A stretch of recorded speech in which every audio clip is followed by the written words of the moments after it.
Yo, it's Mel from Rap Rankings. To hear the full episode this clip comes from and all the other episodes, stop by raprankings.com or search Rap Rankings on your favorite podcast platform.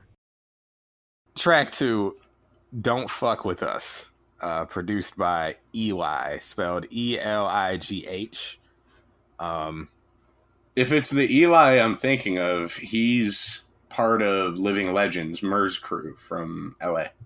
Okay, that would make sense, because they've had dealings, Murs and John Cena. Although Eli may be from the Bay, I'm not exactly sure, but he's either from LA or the Bay, if this is the same person. The spelling is the same. Okay, well, no matter where he's from, the rating is going to be the same, 6+. Moulz Mel Connect. 6+. Wow. Okay. Yeah, they're probably like, I mean, you guys are acting like it's all, you said all 6+, that's not like terrible. Well, yeah, you're right, it's not terrible, but it's only track 2. Okay. It's only track 2, and keep in tracks. mind, in this feud, I'm not just going to say stuff is bad if I enjoy it. Right. That would be disingenuous. I believe we're here for a real reason, and we turned for a reason, and we're going to try to explain why. But we're not going to make things up just to heel off on the crowd. Yeah, no, we don't do that. We don't do that. I should say, it seemed like when every track was, the fuck was censored. It seemed to be censored everywhere, but I'm not. It's not censored on the track itself. Not, right, on the track itself. So it's like, yeah, don't fuck with us. Well, look, I almost did fuck with y'all. Eli, John Cena, and the Trademarc. Well, that's 6+, but I like this beat. We don't get another one like it on the album. West Coast Cena, I said. Yeah, very West Coast G-Funk beat. You have the heavy vocoder background vocals in there. I noted it was funny to hear a PG-era wrestler dropping the F word in the chorus. To Mega Ran's point on the last review, the last song review we just did, I think Trademarc definitely sounds more natural as an MC on this track. Well, I would say even on this album, but it works not to always his detriment. Not always. Not always. I agree with you there. I said, on this track, he sounds more natural as an MC, but he also completely lacks the novelty of hearing John Cena rap. Meaning, he's not. And we got to account for that. Yeah. Yes, and he's not a guy who I would have seeked out outside of the context of him being the sidekick on the Wrestler's rap album, basically. If he wasn't John Cena's cousin, I never would have sought this man out. If John Cena wasn't on these tracks, this man out. He came with it was a package deal. Yeah, I went to review the John Cena album, and he was like, "Yo, you mind giving my cousin Marc Predka a ride?" And I was like, "Yeah, hop in. Hop in the back. Why not?" And man, all right. Well, speaking of hopping in, so I mean, the first line, I think Cena probably felt the same way we did about this beat. First line, we keep it hopping like the cars with the shocks. So I'm thinking, okay, West Coast hydraulics, we're hitting switches. Yeah. But what's funny about this West Coast beat is it's like, in a lot of the beats on this album, because you picked up on it, you were telling me on the phone, like, it's obvious when certain songs on this album are going for certain sounds of the day. I noted every single instance of it because it happens on almost every track, I would say, where it's going for something specific to the era or slightly before the era. Right. And what happens a lot of times with me is it's so on the nose. It's like over season. It's like, okay, I identify this as a West Coast beat, but to me, the whole song sounds like being in a coma in like a West Coast hospital. And it's like you're having these like coma dreams about like Dr. Snoop and like Nurse Exhibit trying to save you. Like this beat, it has like I've talked about fart bass lines. This is a wet fart. It's like, and this synth, maybe I just had wrestling on the brain, but it sounded like Paul Bearer, bro. So this Paul Bearer synth,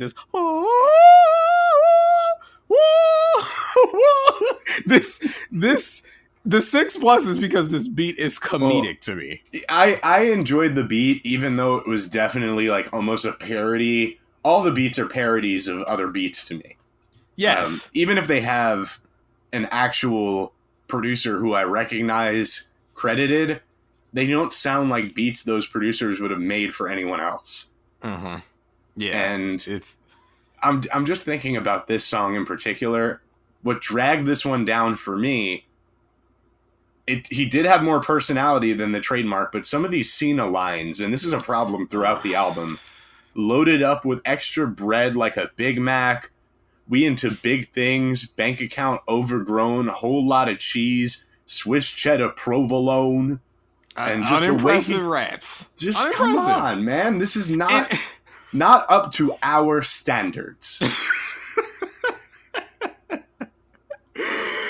Y'all Bostonian pro wrestlers and your cousins cannot fucking rap. At least not up to our standards. Okay? And I mean, but it's like fair. I mean, I didn't expect this to be an all-time classic rap album. But I came in and wanted to be entertained. If they were less Simple Simon sort of raps and Cena was just more bad, I guess, or I don't know. He's perfectly all right, but just corny. I mean, let's just get the drop out of the way now and just say it applies to the rest of the album. Y'all niggas cannot fucking rap. Y'all can't. At least not up to our standards. Okay, and here's the thing: whenever Cena's rapping, and Trademarc, Marc Predka, all of like the threats and boasts and things, they fall flat. Okay, which I mean, and here's the thing: as wrestling fans, with John Cena being a wrestler, anyone smart watching wrestling knows it's fake, which is why it's special when you make us believe it for half a second. You know, and yes. I would say it's the same thing with rap. A lot of rap is cat.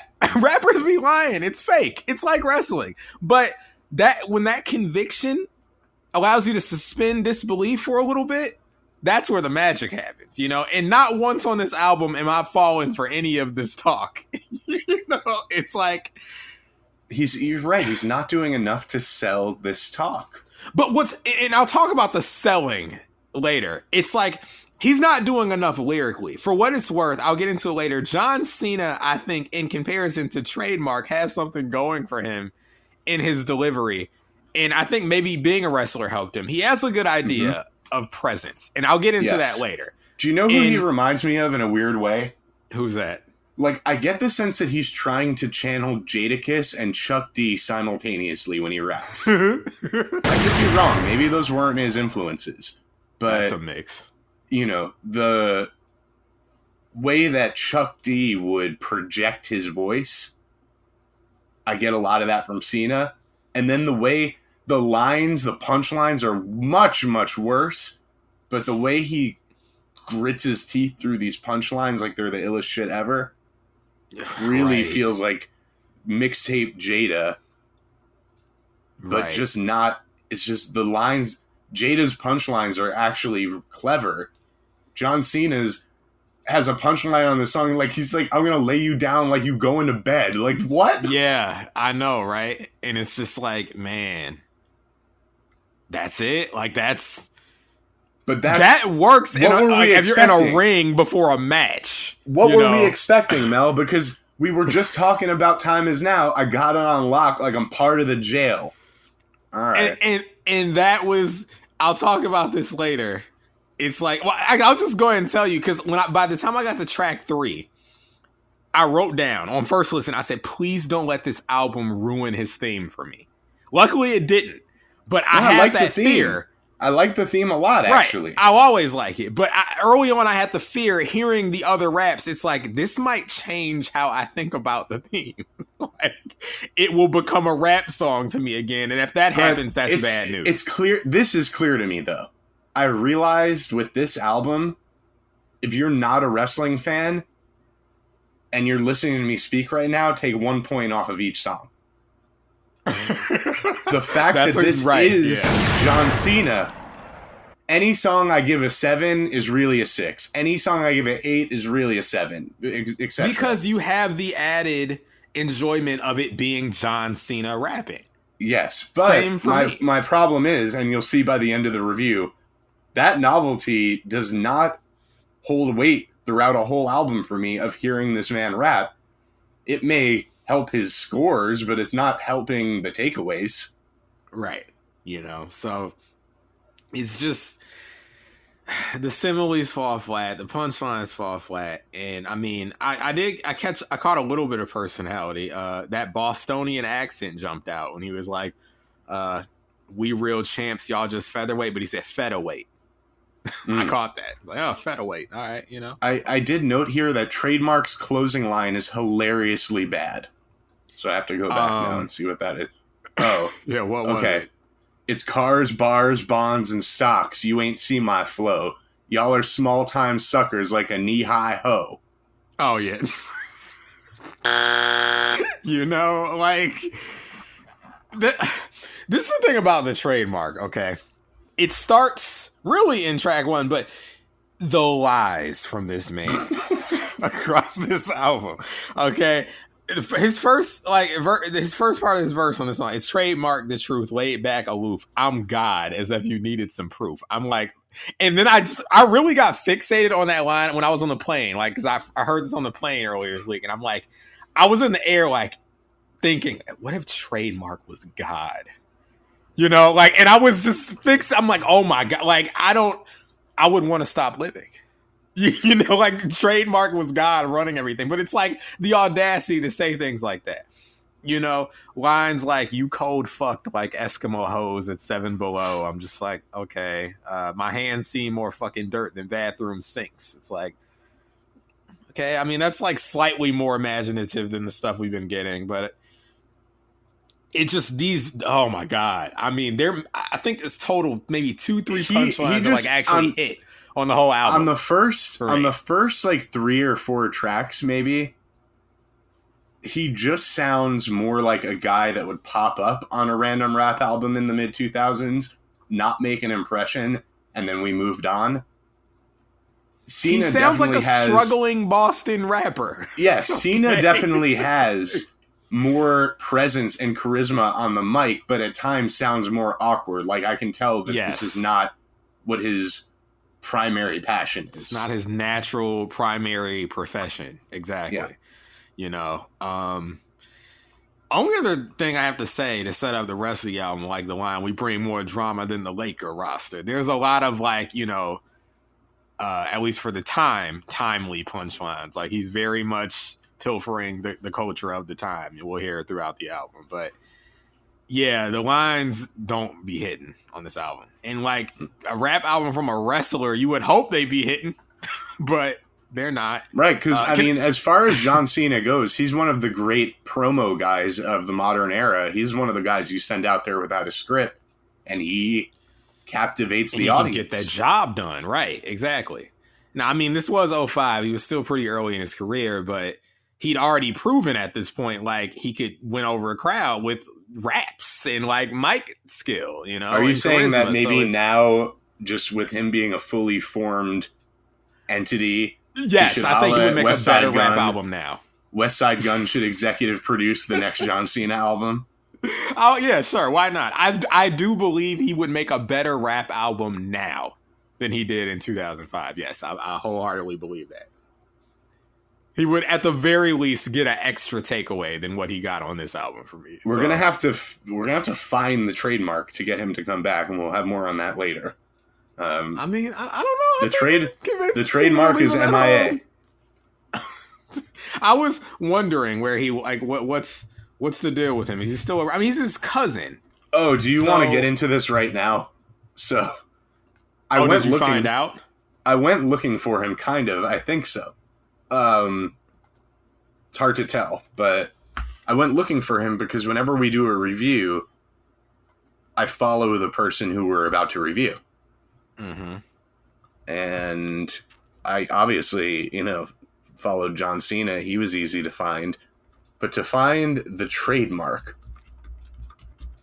I first looked up the Trademarc and I found a Twitter that he's the profile picture of. He joined in November 2012. He's only following 4 people. And he has 76 followers, and he hasn't tweeted in almost 10 years. So His first tweet was just log in on Twitter. Second tweet's a picture of him and John Cena at a Best Buy signing, me and John Cena in 2007. And then it's all on the same day. Oh no, the day after he tweets, "Nobody follow me?" ? And then he never tweets again. Other than hashtag top 10 greatest voices on, I guess he was watching TV on November 27th. And I'm like, all right, you know what? If this is fake, where's Marc Predka? Because that's his name. I'm going to find Marc Predka because maybe he's moved on to a different venture. So I found a Twitter account, Marc Predka. He's the profile picture again. Writer, artist, musician, TV personality. 4 following. Only 3 followers. And he joined in October 2021.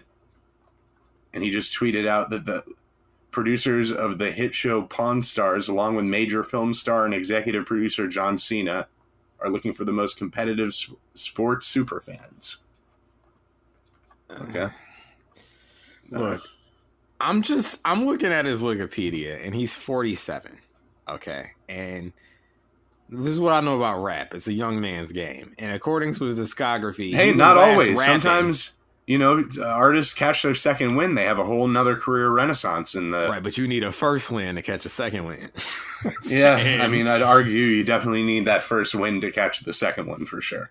I mean, according to the discography section, he was, at least that anyone cared to document, he was last rapping November 22nd, 2009. The album Blood Meridian with Filthy Animals, I guess. He created a collective with Esoteric and DC the MIDI Alien called the East Coast Avengers. They had a song called Kill Bill O'Reilly, a song called Dear Michelle, in response to a criticism from Michelle Malkin about Kill Bill O'Reilly. Another song called Hey America. I don't know, maybe there's like a politically charged group. This is what's interesting. In 2007, he appeared on TNA, the Hard Justice pay-per-view, as the new, quote, on-screen new boyfriend of Karen Angle. What the hell? Yes. Okay, this is later, too much. Later revealed to be a ruse when Karen and Trademarc helped Karen's estranged husband Kurt Angle win the match. He appeared again on Impact the next week. He re-recorded Kurt Angle's entrance music, mixing in a rap he did over a Lunatic Fringe beat with the TNA composed My Quest to form the hip-hop theme Gold Medal. All right, I'm looking it up right now. He was also rapping for Kurt Angle, apparently, in a whole nother promotion. Hold on. Trademark, TNA, Gold Medal, Kurt. Let's see if I can get it on my phone. If it comes up. Oh, yeah. I'm mostly shocked. Is this it? Did you find it?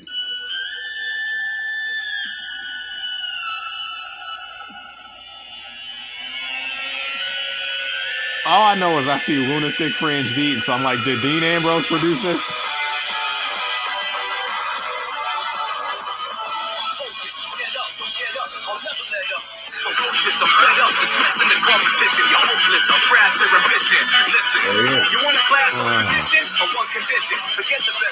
Bro, I'm sorry, but Kurt Angle's one of those guys where if it isn't dun dun dun dun dun dun dun dun dun, I don't want to hear it. Okay, I don't even want to hear his ECW theme where they just looped it up so people can't say you suck. Yeah, no, just when you have a defining theme, you have a defining theme. The most you can do is like what Stone Cold did. I mean, well, you're lucky. That's a good thing. You should want that, but it's like maybe a slight remix on it, you know, or like Shinsuke had. But like trying to change it entirely, bad news. He didn't have the rights to it anymore in TNA. True. He should have came out to silence then. He should have just walked out, okay, and just yelled at the crowd, "I'm Kurt Angle," you know, and just don't. Yeah. Anyway, Trademarc's 47. I don't know if he's still rapping. He was as recently as 3 years ago. I'm sure. I mean, obviously, he's still John Cena's cousin, so I mean, that should count for something. I said they get the bang back together, man. Yo, John, you should get the bang back together, man. Hey, yo, you should make another album, man. Do you think Scott Hall heard this album? Fuck no. Okay. Now, I think Kevin Nash heard it. I think he heard it. I don't think he heard it either. I think the dirty little secret about this album is, unless you were riding with John Cena around this time, if he was riding with people and didn't have his own bus, I don't think anyone's heard it. No one in the locker room heard it. Vince didn't hear it. They ain't trying to listen to that shit. You know how it is when you're an artist and you're trying to get, the people closest to you to support you and, listening to your music. Right? Like, yeah, I'll check it. The rapper I'll check it. I'll tell you what happened. John Cena came on the bus. He was like, yo, I put out my album. He started playing this.